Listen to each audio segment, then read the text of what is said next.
Hello everyone, মই ধ্ৰুৱশ্ৰী ৰাজখোৱা তোমালোকৰ ওচৰলৈ আন এটা ভিডিঅ' লৈ আহিছোঁ আৰু এই ভিডিঅ'টোত আমি আলোচনা কৰিম সপ্তম শ্ৰেণীৰ ৰেখা আৰু কোণ পাঠটো আৰু এই পাঠটোত আজিৰ ভিডিঅ'টোত আমি যিখিনি আলোচনা কৰিবলগীয়া টপিক আছে সেইখিনি হৈছে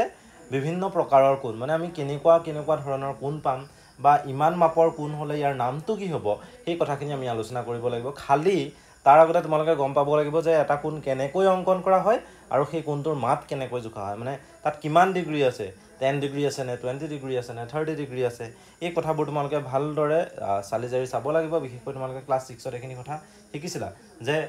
কোণ এটা কেনেকৈ আঁকিব লাগে কোণটোৰ নাম কেনেকৈ দিব লাগে আৰু লগতে সেই কোণটোৰ মাপ কেনেকৈ জোখা হয় এতিয়া তোমালোকৰ সেই কনসেপ্টখিনি আছে বুলি ভাবিলৈ মই আগবাঢ়িম ইয়াতে বিভিন্ন প্ৰকাৰৰ কোণত একদম প্ৰথমতে যেটো কোণ আছে হেতু হৈছে সম্পূৰ্ণ কোণ যাক ইংৰাজীত কি বুলি কোৱা হয় কমপ্লিট এংগল বুলি কোৱা হয় এতিয়া সেই কমপ্লিট এংগলৰ ক্ষেত্ৰত কি হ'ব চাবা এডাল ৰেখা আছে সেই ৰেখাডালৰ নামটো দিলো মই O আৰু A এতিয়া O A যিডাল ৰেখা আছে সেই ৰেখাডাল এনেকৈ ঘূৰিলে এপাক ঘূৰি আহি ইয়াত পালেহি এক পাক যেতিয়া ঘূৰিলে তেতিয়া তাৰ যেটো মাপ হ'ব সেই মাপটো কিমান হ'ব 60 ডিগ্ৰী গতিকে তোমালোকে O A ৰশ্মিডালে যদি সম্পূৰ্ণ কোণ গঠন কৰে দেখুৱা হয় তেতিয়া এনেকুৱা কৰিব লাগিব এনেকৈ কৰিলা আৰু ইয়াতে লিখি দিবা 360 ডিগ্ৰী খালি নামটো দিব লাগিব O A এটোই হৈছে আমি এই পাঠটোত আলোচনা কৰিবলগীয়া আটাইতকৈ ডাঙৰ কোণটো বাকি কোণবোৰ ইয়াতকৈ সৰু এটা নেক্সট আহিম আমি সমকোণলৈ সমকোণৰ ক্ষেত্ৰত কি হ'ব তোমালোকে ধৰি লোৱা তোমালোকৰ কিতাপৰ চুকটো এখন কিতাপ যদি লৈছা এখন কিতাপ এই কিতাপৰ যে চুকটো আছে এই চুকটোত যেটো কোণ গঠন হয় বা কিবা এখন বহি লৈছা এই বহিখনৰ যেটো চুক আছে চুকটোত যেটো কোণ গঠন হয় এই কোণবোৰৰ মাপ কিমান ডিগ্ৰী হয় 90 ডিগ্ৰী হয় এনেকৈ এডাল ৰশ্মি আছে আৰু এনেকৈ এডাল ৰশ্মি আছে তে ইহঁতৰ মাজত যেটো কোণ হেতু কোণটো হ'ব 90 ডিগ্ৰী আৰু এনেকুৱা 90 ডিগ্ৰী যদি চাৰিটা লাগে এটা 90 ডিগ্ৰী দুটা 90 ডিগ্ৰী তিনিটা 90 ডিগ্ৰী আৰু চাৰিটা 90 ডিগ্ৰী চাৰিটা 90 ডিগ্ৰী লগ লাগিলে আমি পাওঁ 360 ডিগ্ৰী বা এটা সম্পূৰ্ণ কোণ গতিকে আমি যেটো সমকোণ পাম সমকোণৰ মাপটো কিমান ডিগ্ৰী হ'ব 90 ডিগ্ৰী হ'ব তাৰ কাৰণে জাস্ট আমি এডাল ৰশ্মি আঁকিম আৰু একদম সিধাকৈ এনেকৈ এডাল ৰশ্মি আঁকিম হিহঁতৰ মাজৰ যেটো কোণ হ'ব এই কোণটোই হ'ব 90 ডিগ্ৰী খালি সেই 90 ডিগ্ৰীটো সম্পূৰ্ণ কোণৰ কি হ'ব চাৰি ভাগৰ এভাগ হ'ব এতিয়া ইয়াৰ পাছত আহিলে কোণৰ ডিগ্ৰী মাপৰ কথা আছে 1 ডিগ্ৰী ইকুৱেল টু এক সমকোণৰ 90 ভাগৰ 1 ডিগ্ৰী গতিকে 1 ডিগ্ৰীৰ সংজ্ঞাটো দিবলৈ আহিব পাৰে 1 ডিগ্ৰী মানে হয় কি 1 ডিগ্ৰী মানে হৈছে যদি আমি 90 ডিগ্ৰী এটা মাপৰ কোণ লওঁ তেতিয়া সেই কোণটোৰ যেটো মাপ আছে সেই মাপটোৰ আমি 90 ভাগৰ 1 ভাগ যদি কৰোঁ 90 ভাগৰ 1 ভাগ যদি কৰোঁ তেতিয়া আমি যেটো কোণ পাম সেই কোণটোৰ মাপটো কিমান ডিগ্ৰী হ'ব 1 ডিগ্ৰী হ'ব সেই কোণটোৰ মাপটো কিমান ডিগ্ৰী হ'ব 1 ডিগ্ৰী হ'ব গতিকে 1 ডিগ্ৰী ইকুৱেল টু এক সমকোণৰ 90 ভাগৰ 1 অংশ বা এক সমকোণ ইকুৱেল টু আমি কি বুলি ক'ব পাৰো 90 ডিগ্ৰী বুলি ক'ব পাৰো তোমালোকে ইয়াত দেখিছাই AOB যেটো কোণ আছে সেই কোণটোই হৈছে 90 ডিগ্ৰী কোণ ইয়াৰ পাছত আমি যাওঁ এটা সম্পূৰ্ণ কোণ আৰু এক সমকোণৰ মাজৰ ৰিলেচন কি এটা সম্পূৰ্ণ কোণ 360 ডিগ্ৰী হয় আৰু এটা সমকোণ 90 ডিগ্ৰী হয় গতিকে 90 ডিগ্ৰীটোক 4 গুণ কৰিলে আমি 360 ডিগ্ৰী পাওঁ সেই কাৰণে আমি ক'ব পাৰো যে যেটো সমকোণ আছে সমকোণৰ 4 গুণ কৰিলে আমি কিমান পাওঁ এটা সম্পূৰ্ণ কোণ পাওঁ গতিকে আমি যদি লিখিবলৈ যাওঁ তেতিয়া এনেকৈ লিখিম সম্পূৰ্ণ কোণ ইকুৱেল টু 4 ইনটু এক সমকোণ এনেকৈ লিখিলে এই ৰিলেচনটো সম্পূৰ্ণৰূপে শুদ্ধ হ'ব যেহেতু সম্পূৰ্ণ কোণ মানে হৈছে 360 ডিগ্ৰী আৰু সমকোণ মানে হৈছে 90 ডিগ্ৰী আৰু সেই 90 ডিগ্ৰী 4 গুণ কৰিলে আমি কিমান পাম 360 ডিগ্ৰী পাম এই কথাখিনি তোমালোকে চাবলগীয়া আছে তাৰ পাছতে আহিলে সৰল কোণ একেবাৰে সহজ এডাল ৰশ্মি দিলা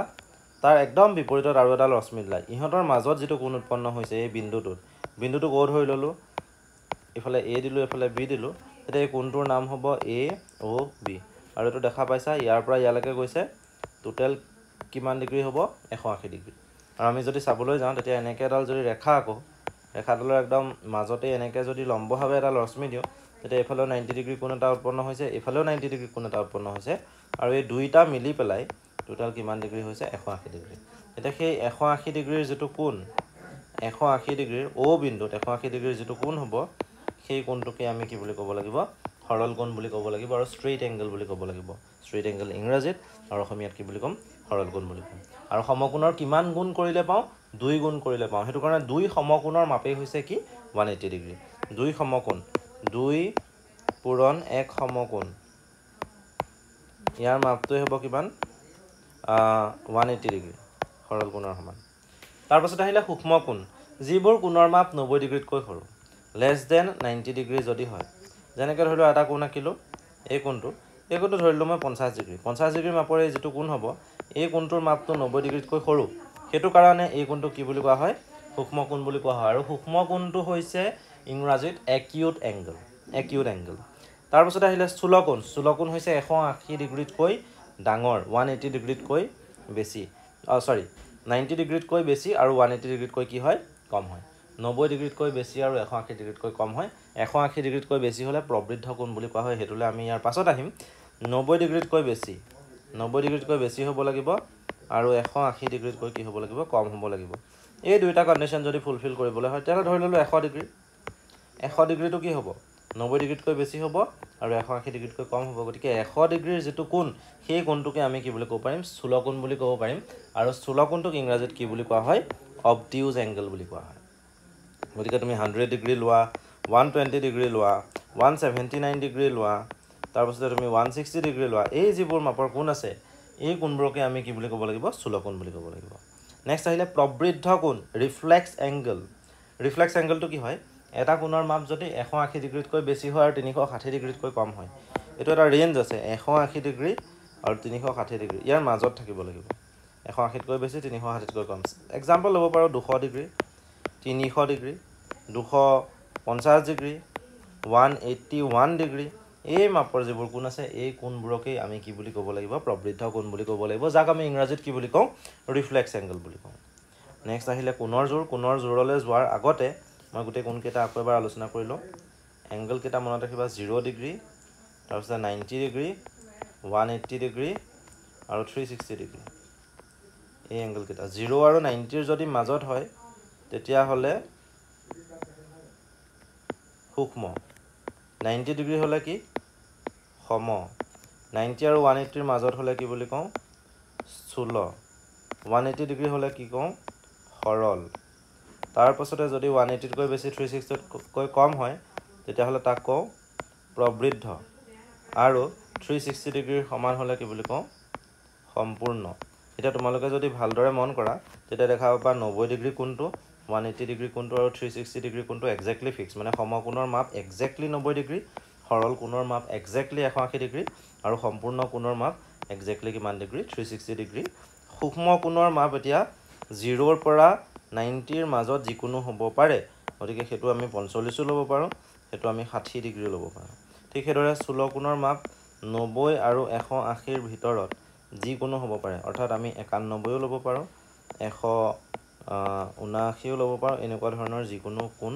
ল'ব পাৰো এইকেইটা কিহত পৰিব সৰল স্থূল কোণত পৰিব এনেকুৱা ধৰণে আমি কনসেপ্টবোৰ চাব লাগিব এইখিনি হৈ গ'ল এতিয়া আমি কোণৰ জোৰলৈ যাওঁ কোণৰ জোৰ একেবাৰে সহজ দুটামান টপিক আছে পূৰক কোণৰ কথা আছে সম্পূৰক কোণৰ কথা আছে পূৰক কোণ কোনবোৰ চাবা দেই যিবোৰ কোণৰ মাপ যোগ কৰিলে 90 ডিগ্ৰী হয় যেনেকৈ 60 ডিগ্ৰী কোণটা আছে তাৰ লগত কি যোগ কৰিলে 90 ডিগ্ৰীৰ ৰিজাল্টটো পাম এটো নিশ্চয় কি হ'ব এটো হ'বগে 30 ডিগ্ৰী গতিকে 60 ডিগ্ৰীৰ পূৰক কোণটোই হৈছে 30 ডিগ্ৰী ঠিক সেইদৰে 70 ডিগ্ৰীৰ পূৰক কোণটো কি হ'ব 70 ডিগ্ৰীৰ লগত কি যোগ কৰিলে আমি 90 পাওঁ হেতু চাব লাগিব এই কোণটোৰ মাপ কিমান হ'ব লাগিব 20 ডিগ্ৰী হ'ব লাগিব গতিকে 70 ৰ পূৰক হৈছে 20 তাৰ পাছতে আহিলে সম্পূৰক কোণ পাছত আছে অকমান সম্পূৰক কোণটো হৈছে দুটা কোণৰ মাপৰ সমষ্টি যদি 180 ডিগ্ৰী হয় যেনেকৈ 100 ডিগ্ৰী আৰু 80 ডিগ্ৰী এই মাপৰ দুটা কোণ যোগ কৰিলে আমি কিমান পাওঁ 180 ডিগ্ৰী পাওঁ এনেকুৱা যিবোৰ কোণ তেতিয়া এটাক আনটোৰ কি বুলি কোৱা হ'ব সম্পূৰক বুলি কোৱা হ'ব পূৰকত সামটো 90 ডিগ্ৰী আৰু সম্পূৰকত মানটো কিমান ডিগ্ৰী হ'ব সামটো কিমান হ'ব 180 ডিগ্ৰী সপোজ এটা কোণ লৈ ললো মই 120 ডিগ্ৰী ইয়াৰ লগত যিটো কোণ যোগ কৰিলে আমি 180 ডিগ্ৰী পাওঁ ৰিজাল্টটো সেই কোণটোকে প্ৰথম কোণটোৰ কি বুলি কোৱা হ'ব সম্পূৰক কোণ বুলি কোৱা হ'ব হল গতিকে এনেকুৱা ধৰণে আমি কথাবোৰ আলোচনা কৰিব লাগিব তাৰ পাছতে আহিলে বিপ্ৰতীপ কোণ একেবাৰে সহজ টান টপিক নহয় এনেকৈ এটা ৰেখা আছে আন এটা ৰেখা এনেকৈ আছে এই ৰেখা দুডালে পৰস্পৰ কটাকটি কৰোতে দুডাল ৰেখায়ে পৰস্পৰ কটাকটি কৰোতে বিপৰীতত যিবোৰ কোণ উৎপন্ন হয় এটা তলত আৰু এটা ওপৰত এই দুটাক বিপ্ৰতীপ কোণ বুলি কোৱা হয় ঠিক সেইদৰে এইটো কোণ আৰু এইফালে সোঁহাতৰ এইটো কোণ ইহঁত দুটা বিপ্ৰতীপ হয় এতিয়া কথাটো হ'ল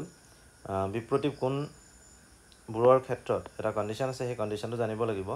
ইয়াত উপপাদ্য দিয়ে থোৱা হৈছে দুডাল ৰেখাই কটাকটি কৰিলে উৎপন্ন হোৱা বিপ্ৰতীপ কোণবোৰ সদায় সমান মানে এডাল ৰেখা আছে আৰু এডাল ৰেখা আছে দুডাল ৰেখা আছে ৰেখাকেইডালৰ নাম দি দিছোঁ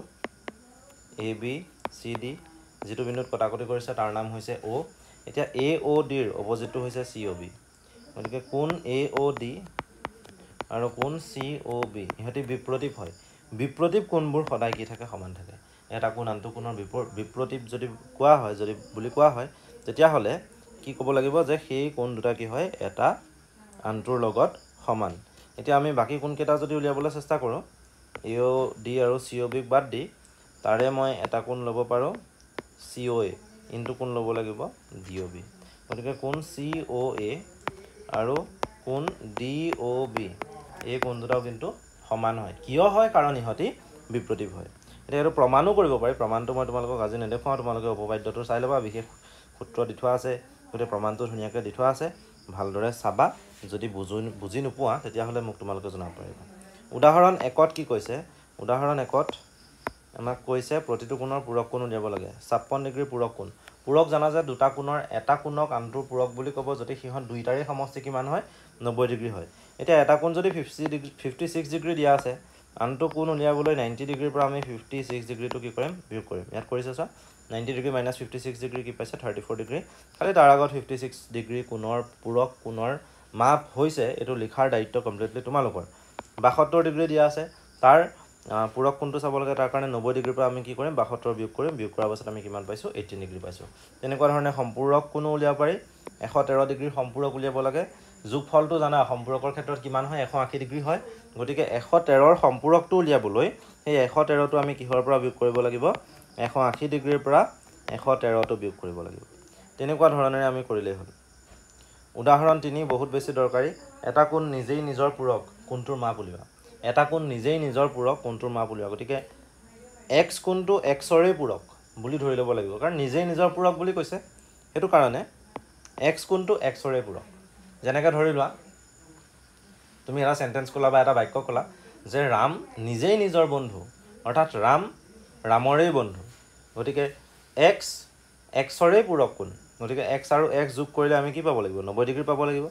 x আৰু x যোগ কৰিলে 90 ডিগ্ৰী পালে twice x x plus x কৰি টুৱাইছ x পালে x ৰ লগত 2 পূৰণ হৈ আছে এইফালে হৰণ কৰিলে গৈ পেলাই x ৰ ভেলুটো কি পালেগে 45 ডিগ্ৰী গতিকে কোণটোৰ মাপ কিমান হ'ব 45 ডিগ্ৰী হ'ব নেক্সট আৰু এটা প্ৰশ্ন দি থোৱা আছে কাষৰ চিত্ৰত পি আৰ এডাল ৰেখা অ' কিউ এডাল ৰশ্মি যাতে অ' কিউ অ' আৰ ইকুৱেল টু 55 ডিগ্ৰী এতিয়া তোমালোকক উলিয়াবলৈ কৈছে কি কৈছে পি অ' কিউৰ মাপ কোন পি অ' কিউ উলিয়াবলৈ কৈছে তাৰ কাৰণে এই দুটা কোণৰ যোগফলটো কিমান হ'ব লাগিব 180 ডিগ্ৰী আৰু এনেকুৱা ধৰণৰ কোণক কি বুলি কোৱা হয় ৰৈখিক জুৰীয়া কোণ এডাল